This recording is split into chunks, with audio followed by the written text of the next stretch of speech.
وَاسْأَلْهُمْ عَنِ الْقَرْيَةِ الَّتِي كَانَتْ حَاضِرَةَ الْبَحْرِ، اور ذرا ان سے اس بستی کا حال بھی پوچھو جو سمندر کے کنارے واقع تھی۔ اس کا نام ایلا یا ایلات کہا جاتا ہے۔ اس بستی میں کیا تھا؟ وہاں کے لوگ سبت یعنی ہفتے کے دن کے احکام کی خلاف ورزی کرتے تھے۔ یہود کے لیے ہفتے کا دن بہت معزز دن تھا، محترم دن تھا، جس میں انہیں ہر طرح کے کام کاج سے روکا گیا تھا، حتیٰ کہ کوئی مزدوری نہیں کر سکتا تھا، آگ بھی نہیں جلا سکتے تھے، کھانا نہیں پکاتے تھے، کچھ بھی نہیں کرنا تھا، تو مکمل ریسٹ کا ڈے تھا۔ اور یہ کہ مچھلیاں سبت ہی کے دن ابھر ابھر کر سطح پر ان کے سامنے آتی تھیں اور سبت کے سوا باقی دنوں میں نہیں آتی تھیں۔ یہ اس لیے ہوتا کہ ہم ان کی نافرمانیوں کی وجہ سے ان کو آزمائش میں ڈال رہے تھے، یعنی وہ مچھلیوں کا آنا دراصل ان کا ایک امتحان تھا۔ اور انہیں یہ بھی یاد دلاؤ کہ جب ان میں سے ایک گروہ نے دوسرے گروہ سے کہا تھا کہ تم ایسے لوگوں کو کیوں نصیحت کرتے ہو جنہیں اللہ ہلاک کرنے والا یا سخت سزا دینے والا ہے، تو انہوں نے جواب دیا تھا کہ ہم یہ سب کچھ تمہارے رب کے حضور اپنی معذرت پیش کرنے کے لیے کر رہے ہیں، اور اس امید پر کرتے ہیں کہ شاید یہ لوگ اس نافرمانی سے پرہیز کریں۔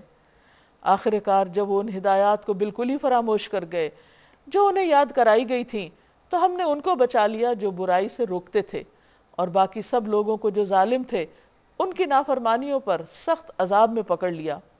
تو اس سے پتہ یہ چلتا ہے کہ اس بستی میں 3 طرح کے لوگ تھے۔ ایک وہ جو جرم کر رہے تھے، جس روز مچھلیاں نہیں پکڑنی چاہیے تھی اس روز پکڑ رہے تھے، دوسرے خاموش تماشائی تھے، اور تیسرے منع کرتے تھے۔ تو یہ جو خاموش تماشائی تھے یہ ان کو بھی کہتے تھے کہ کیا فائدہ منع کرنے کا، کوئی مانتا تو ہے نہیں، لیکن انہوں نے کہا کہ نہیں، یہ تو اللہ کا حکم ہے، اس لیے ہمیں منع تو کرنا ہے۔ اب ہوا یہ کہ جب ان کی پکڑ ہوئی، باقی سب جو غلط کام کر رہے تھے اور جو خاموش تماشائی تھے ان کی بھی شامت آ گئی، اور بچائے صرف وہ لوگ گئے جو منع کرنے والے تھے۔ تو اس سے ایک عام قاعدہ پتہ چلتا ہے کہ امت مسلمہ پر بھی امر بالمعروف اور نہی عن المنکر فرض ہے، کہ جب کسی میں برائی دیکھیں تو اس کو روکنے کی کوشش کریں، زبان سے سمجھائیں، ہاتھ سے روکیں، کوئی بھی طریقہ اختیار کریں، اس کے لیے دعا کریں، لیکن برائی کو کھلم کھلا ہوتے ہوئے چھوڑ نہ دیں، ورنہ جب عذاب آتا ہے تو پھر سب اس کی لپیٹ میں آ جاتے ہیں، اور یہ اللہ کی ناراضگی کا سبب بنتا ہے۔ پھر جب وہ پوری سرکشی کے ساتھ وہی کام کیے چلے گئے جس سے انہیں روکا گیا تھا، تو ہم نے کہا کہ بندر بن جاؤ، ذلیل و خوار، یعنی پھر ان کی شکلیں مسخ کر دی گئیں۔ اور آپ دیکھیے کہ بندر کی جو عادات ہوتی ہیں یا بندر کے جو طور طریقے ہوتے ہیں، ظاہر ہے کہ وہ جب ان کی شکلوں میں بگاڑ آیا تو ان کی عادتوں میں بھی آیا، عادتیں بھی مسخ ہوئی، اور عادتوں میں بیسیکلی پہلے ہی آ چکا تھا جو وہ کر رہے تھے، اور پھر بالآخر ان کا کام تمام کر دیا گیا۔ اور یاد کرو جب تمہارے رب نے اعلان کر دیا تھا کہ وہ قیامت تک برابر ایسے لوگ بنی اسرائیل پر مسلط کرتا رہے گا جو ان کو بدترین عذاب دیں گے، یعنی یہ تنبیہ ان کو تقریباً 8ویں صدی قبل مسیح سے مسلسل کی جا رہی تھی، اور اس کا ذکر ان کی کتابوں میں بھی آتا ہے۔ یقیناً تمہارا رب سزا دینے میں بہت تیز ہے، اور بے شک وہ غفور الرحیم بھی ہے۔ ہم نے ان کو زمین میں ٹکڑے ٹکڑے کر کے بہت سی قوموں میں تقسیم کر دیا، یعنی بنی اسرائیل ہر جگہ پھیل گئے، کچھ لوگ ان میں نیک تھے اور کچھ ان سے مختلف یعنی نیک نہیں تھے، اور ہم ان کو اچھے اور برے حالات سے آزمائش میں مبتلا کرتے رہے، شاید کہ یہ پلٹ آئیں۔ اب آپ دیکھیں کہ قوم فرعون کا حال تو جو ہو چکا سو ہو چکا، اب بنی اسرائیل کو اللہ تعالیٰ نے مزید مہلت دی۔ پھر اگلی نسلوں کے بعد ایسے ناخلف لوگ ان کے جانشین ہوئے جو کتاب الہی کے وارث ہو کر اس دنیا دنی کے فائدے سمیٹتے ہیں، یعنی بنی اسرائیل کے آئندہ جنریشن کے اندر ایسا اخلاقی، دینی، مذہبی زوال ہوا کہ انہوں نے اللہ کی کتاب کو بیچنا شروع کر دیا، اور کہہ دیتے کہ توقع ہے ہمیں معاف کر دیا جائے گا، یعنی غلط کام کرتے اور پھر کہتے اللہ غفور الرحیم ہے، اور وہی متاع دنیا پھر سامنے آتی تو پھر لپک کر اس سے لے لیتے، یعنی گناہ کرتے جاتے جانتے بوجھتے ہوئے بھی، اور اس بھروسے پہ کرتے تھے کہ اللہ معاف کر دے گا۔ ٹھیک ہے، اللہ غفور الرحیم ہے، اس میں کوئی شک نہیں، لیکن اس کے لیے اس کی طرف رجوع کرنا بھی ضروری ہے اور گناہوں کو چھوڑنا بھی ضروری ہے۔ کیا ان سے کتاب کا عہد نہیں لیا جا چکا کہ اللہ کے نام پر وہی بات کہیں جو حق ہو؟ یعنی اللہ نے کہاں کہا کہ میں ایسا غفور الرحیم ہے کہ تم ڈٹائی کے ساتھ غلط کام کرو اور اس بھروسے پہ کرو کہ بس میں تو معافی کروں گا، چاہے تم اپنے آپ کو بدلو یا نہ بدلو۔ اور یہ خود پڑھ چکے ہیں جو کتاب میں لکھا ہے، آخرت کی قیام گاہ تو خدا ترس لوگوں کے لیے بہتر ہے، یعنی توبہ، استغفار اور آخرت کا انجام اور اس کی کامیابی ان کے لیے ہے جو اللہ سے ڈریں۔ کیا تم اتنی سی بات نہیں سمجھتے؟ والذین یمسکون بالکتاب، وہ لوگ جو کتاب کو مضبوط پکڑتے ہیں، واقاموا الصلاۃ، اور نماز قائم کرتے ہیں، انا لا نضیع اجر المصلحین، تو ہم مصلحین اصلاح کرنے والوں کا اجر ضائع نہیں کرتے۔ یعنی کن کے لیے ہے معافی، کن کے لیے ہے اجر، کن کے لیے ہے درجات؟ جو کچھ کر کے دکھائیں۔ وَإِذْ نَتَقْنَا الْجَبَلَ فَوْقَهُمْ، اور اس کام کے لیے کہ وہ اللہ کی کتاب کو پکڑ لیں، ہم نے کیا کیا؟ ہم نے پہاڑ کو ہلا کر ان پہ چھا دیا، یعنی امبریلا کی طرح ان کے اوپر لے اللہ تعالیٰ، گویا کہ وہ چھتری ہے، اور وہ یہ گمان کر رہے تھے کہ وہ ان پہ آ پڑے گا۔ خُذُوا مَا آتَيْنَاكُمْ بِقُوَّةٍ، پکڑو جو بھی ہم تمہیں دے رہے ہیں قوت کے ساتھ، مضبوطی کے ساتھ، یعنی اللہ کی کتاب کو مضبوط پکڑو، اس پر عمل کرو۔ وَاذْكُرُوا مَا فِيهِ لَعَلَّكُمْ تَتَّقُونَ، اور جو کچھ اس میں لکھا ہے اسے یاد رکھو، توقع ہے کہ تم غلط روی سے بچے رہو گے۔ یعنی موسیٰ علیہ السلام کی قوم کو اللہ سبحانہ وتعالیٰ نے ہر طرح سمجھانے کی کوشش کی، حتیٰ کہ پہاڑ ان کے سر پہ لا کے انہیں کہا کہ مانو ورنہ یہ سر پہ گرتا ہے۔ اس وقت انہوں نے وقتی طور پہ مان لیا، بعد میں پھر عہد سے پھر گئے، پھر بھول گئے۔ لیکن بات یہ ہے کہ اتنے چانسز دیے جانے کے بعد بھی جب وہ قوم نہیں مانی، نہیں سیدھی ہوئی، تو پھر اللہ تعالیٰ نے ان سے امامت لے کر بنی اسماعیل کی طرف، نبی صلی اللہ علیہ وسلم کی امت کی طرف منتقل کر دی۔ اب اس امت کو سوچنے کی ضرورت ہے کہ وہ کس طریقے پہ چل رہے ہیں، صحابہ کرام کے طریقے پر یا بنی اسرائیل کے طریقے پر؟ کہ بنی اسرائیل نے موسیٰ علیہ السلام کے ساتھ جو کچھ کیا یا اپنی کتاب کے ساتھ کیا، اگر وہی ڈھنگ ہے تو پھر اللہ تعالیٰ کی رحمت کیسے آ سکتی ہے؟ تو ہم سب کو بھی اجتماعی طور پر توبہ کرنے کی ضرورت ہے، اور وہی کام کرنے کی ضرورت ہے جو یہاں کہا گیا، اور وہ کیا ہے؟ کتاب کو مضبوطی سے پکڑنا اور نماز قائم کرنا۔ اور جب یہ دو کام ہونے لگتے ہیں تو باقی چیزوں کی بھی پھر اصلاح ہو جاتی ہے۔ اب یہاں اللہ تعالیٰ ایک اور موقع یاد کراتے ہیں، اور اے نبی صلی اللہ علیہ وسلم، لوگوں کو یاد دلائیے وہ وقت جب کہ تمہارے رب نے بنی آدم کی پشتوں سے ان کی نسل کو نکالا تھا، اور انہیں خود ان کے اوپر گواہ بناتے ہوئے پوچھا تھا، کیا میں تمہارا رب نہیں ہوں؟ کہا جاتا ہے کہ عرفات کے میدان میں ہوا، جیسے کہ ایک حدیث میں آتا ہے۔ اللہ سبحانہ وتعالیٰ نے آدم علیہ السلام کی پشت میں موجود تمام اولاد آدم سے میدان عرفات میں عہد لیا تھا۔ اللہ نے ان کی صلب سے ان کی ساری اولاد نکالی جو اس نے دنیا میں پیدا کرنا تھی، اور اسے اپنے سامنے چھوٹی چھوٹی چیونٹیوں کی شکل میں بکھیر دیا۔ پھر ان کی طرف متوجہ ہو کر ان سے کلام کیا اور فرمایا، کیا میں تمہارا رب نہیں ہوں؟ انہوں نے کہا، ضرور آپ ہی ہمارے رب ہیں، ہم اس پر گواہی دیتے ہیں۔ یہ ہم نے اس لیے کیا کہ کہیں تم قیامت کے دن یہ نہ کہہ دو کہ ہم تو اس بات سے بے خبر تھے، ہمیں کسی نے نہیں بتایا، یا یہ نہ کہنے لگو کہ شرک کی ابتدا تو ہمارے باپ دادا نے کی ہم سے پہلے، اور ہم بعد کی نسل میں پیدا ہوئے، اس لیے ہم تو باپ دادا کے طریقے پہ تھے، ہمارا تو کوئی قصور نہیں۔ پھر کیا آپ ہمیں اس قصور پہ پکڑتے ہیں جو غلط کار لوگوں نے کیا؟ دیکھو اس طرح ہم نشانیاں واضح طور پر پیش کرتے ہیں۔ تو اس آیت سے واضح طور پہ پتہ چلتا ہے کہ اللہ سبحانہ وتعالیٰ نے ہر انسان کے اندر اپنی پہچان رکھ دی ہے، اس کی فطرت میں یہ بات موجود ہے کہ اس کا کوئی رب ہے، اور اس کو اس طرح پروگرام کیا گیا ہے کہ وہ جب تک رب کی عبادت نہ کرے اس کے اندر کا خلا جاتا نہیں، اس کی بے چینی ختم نہیں ہوتی۔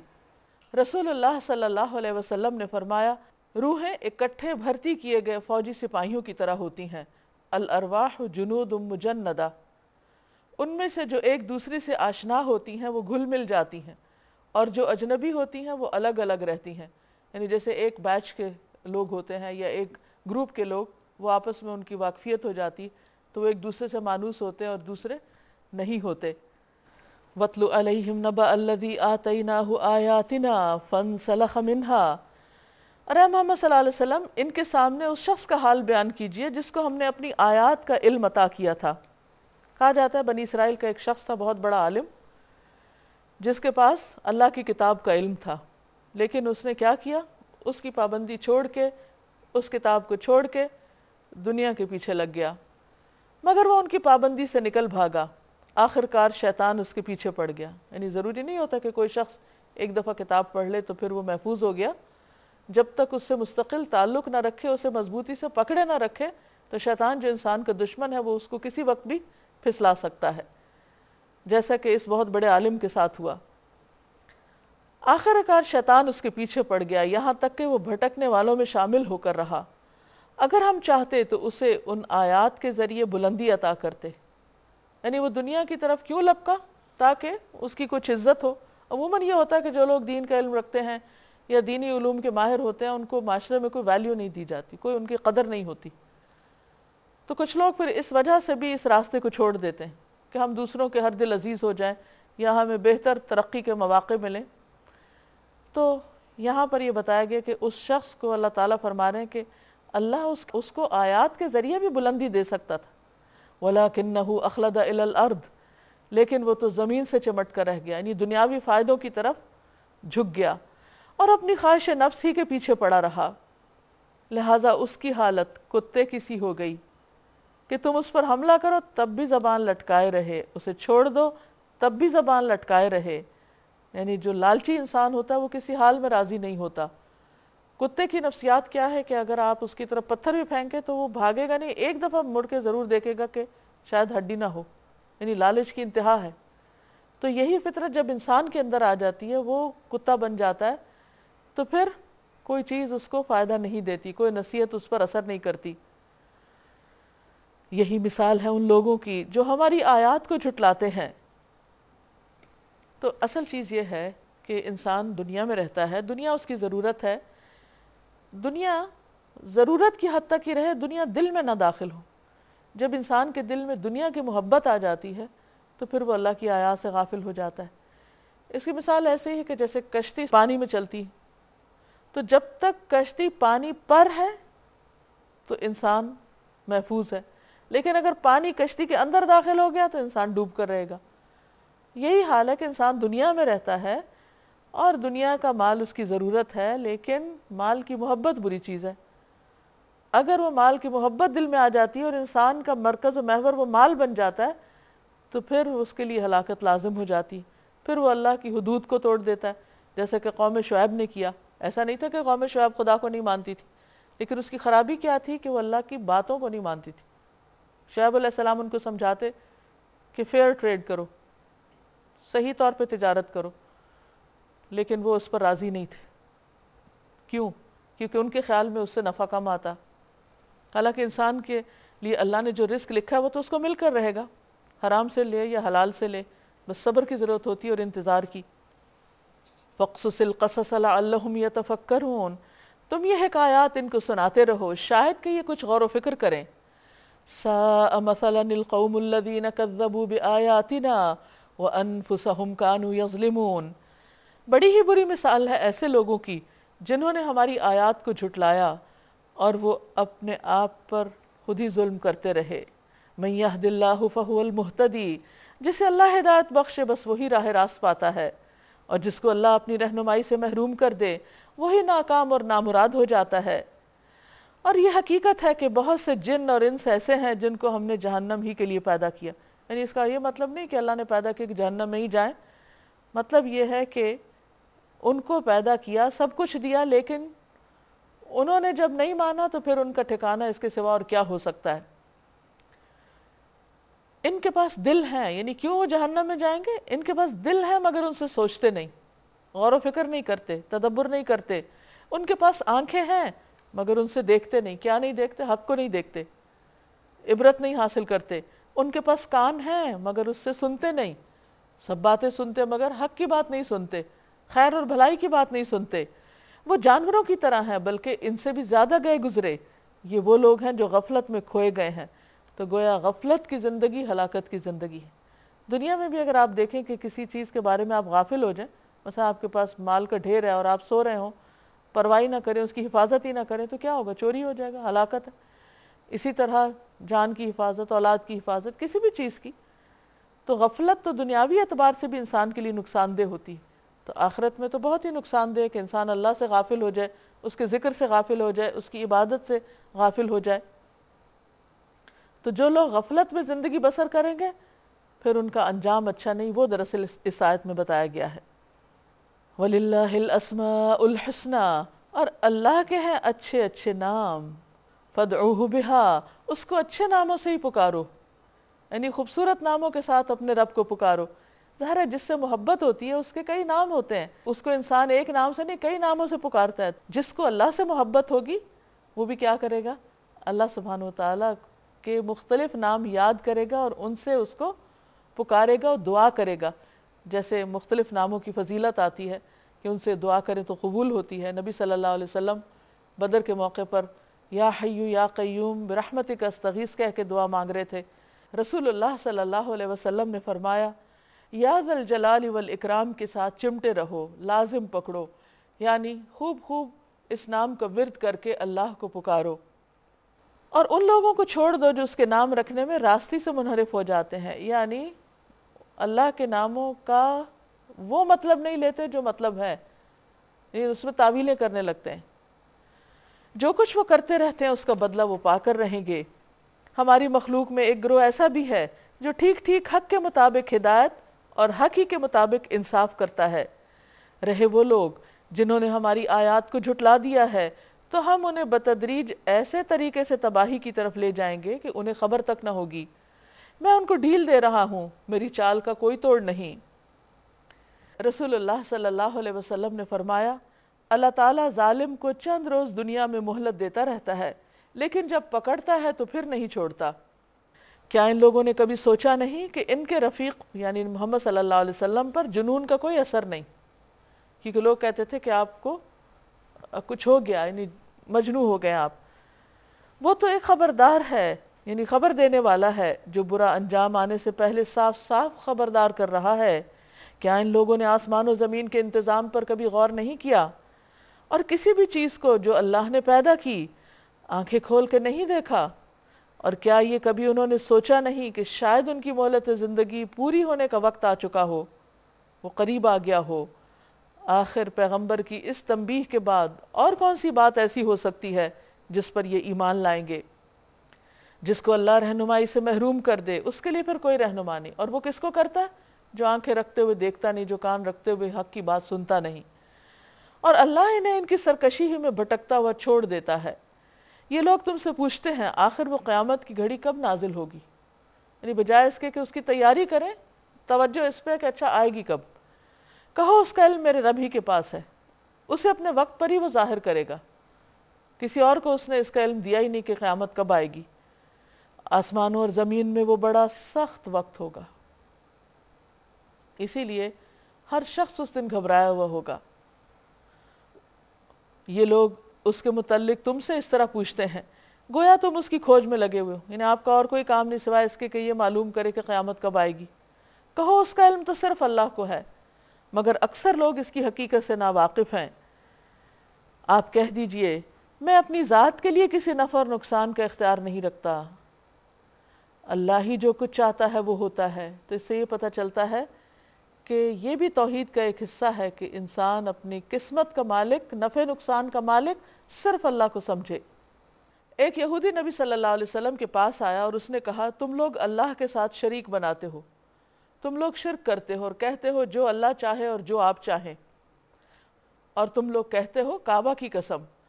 تو نبی صلی اللہ علیہ وسلم نے لوگوں کو حکم دیا کہ جب وہ قسم کھانے لگیں تو اس طرح کہا کریں رب کعبہ کی قسم, اور اس طرح کہا کریں جو اللہ چاہے پھر جو آپ چاہیں, یعنی اللہ کے ساتھ کسی اور کو مشیت میں بھی شریک نہیں کرنا چاہیے.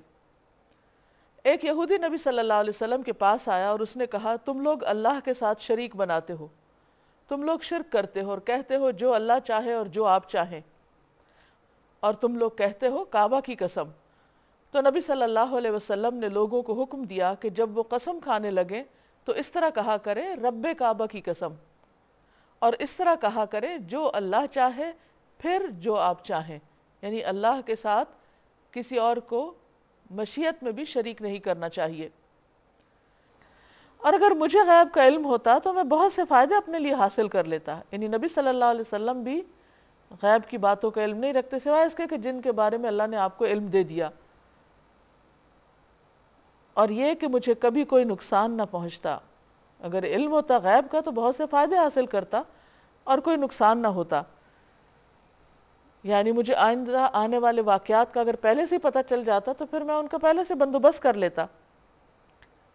میرا یہ کام نہیں، کیونکہ ایک پیغمبر کاہن نہیں ہوتا، نجومی نہیں ہوتا، نہ اس کا یہ کام اور نہ اس کی یہ دلچسپی ہوتی ہے.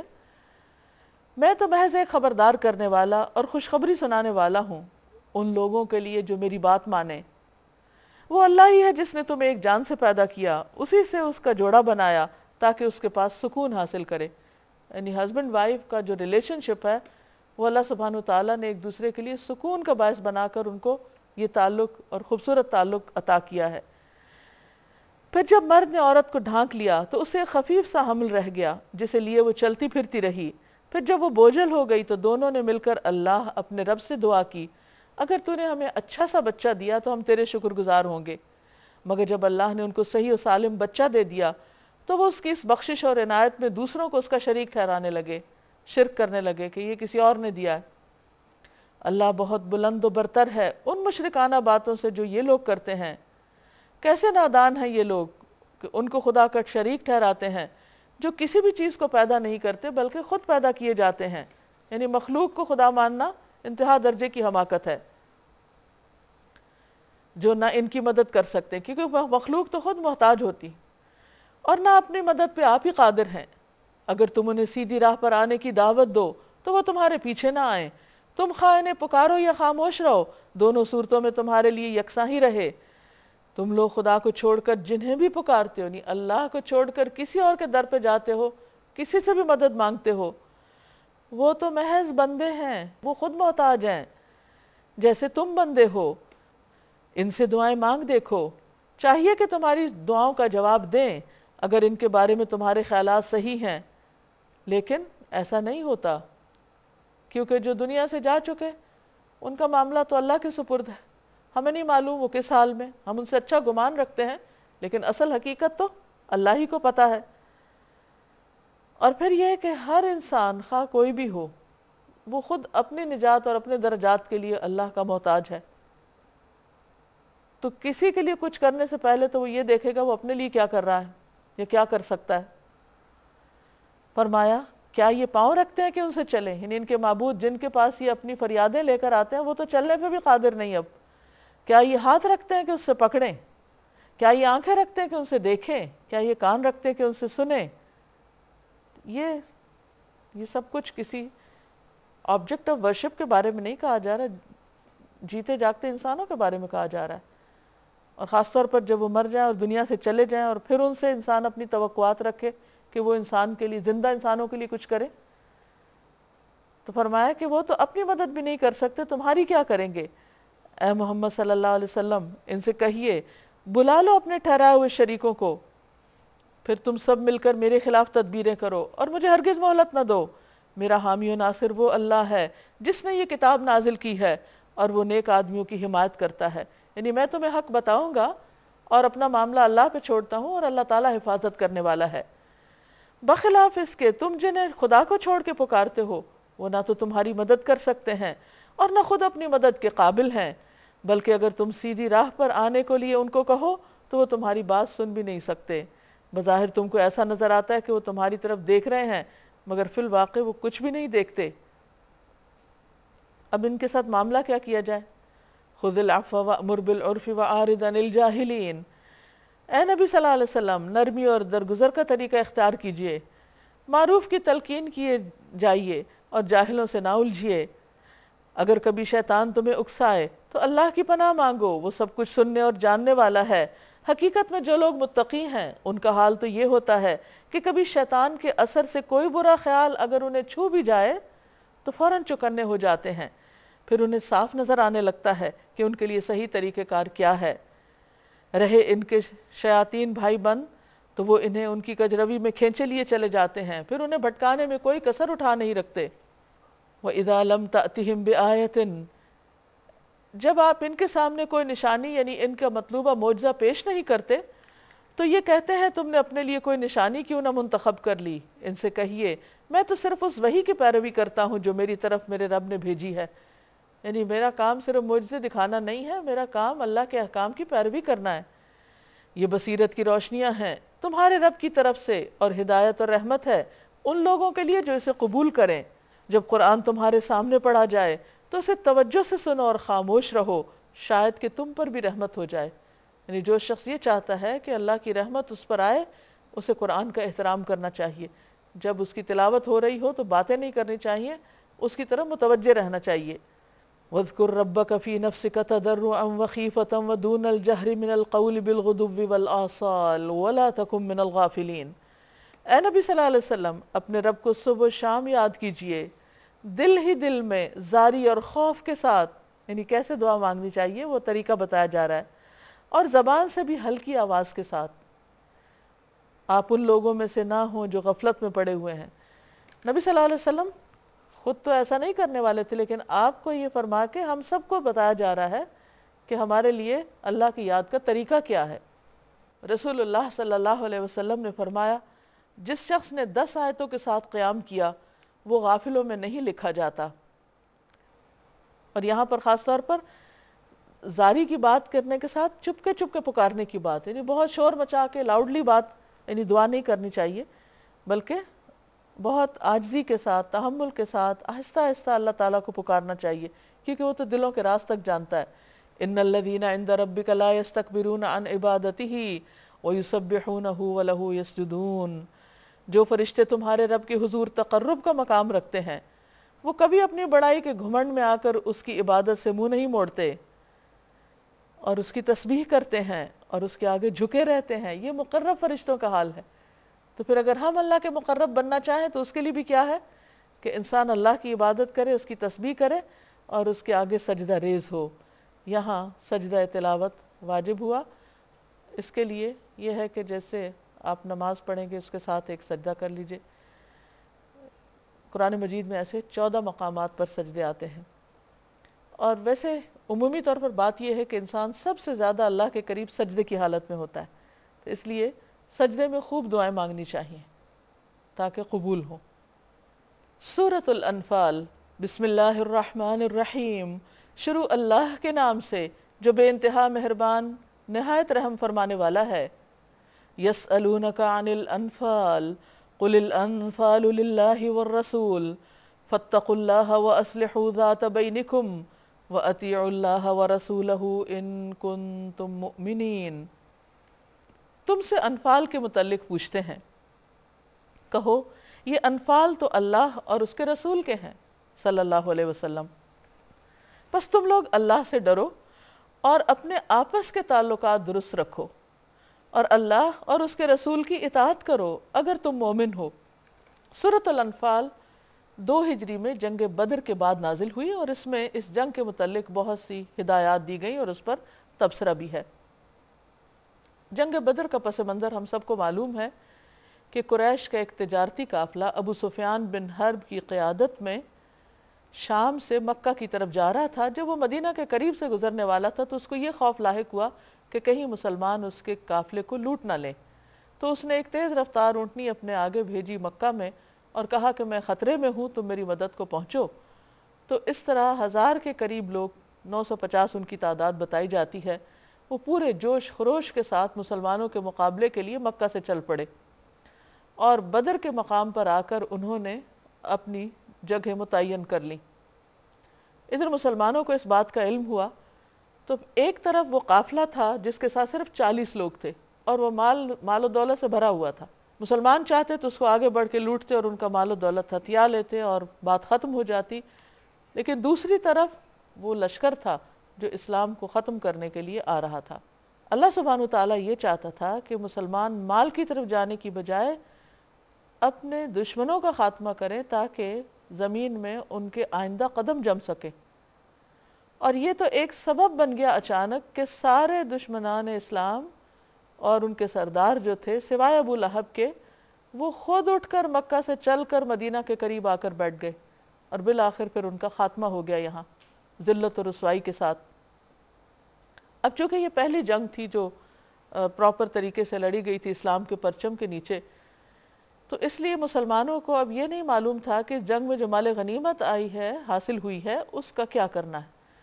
تو بعض لوگ یہ سمجھتے تھے کہ جس نے جو سمیٹا ہے یا جس نے جو کام کیا ہے اس کے مطابق وہ جو چاہے اس میں لے لے، لیکن تعلیم یہ دی گئی، جب سوال کیا گیا کہ لوگ آپ سے غنیمتوں کے بارے میں پوچھتے ہیں تو اس کا جواب نہیں دیا گیا کہ اس کو تو تم رکھو ایک طرف، لیکن اصل چیز جس پہ توجہ دینے کی ضرورت ہے وہ کیا ہے؟ وہ یہ کہ اللہ سے ڈرو۔ مومن مال کے لیے نہیں لڑتا، تمہارا مقصد یہ نہیں تھا، اگر مال کے لیے لڑنا ہوتا تو پھر قافلے کی طرف جاتے۔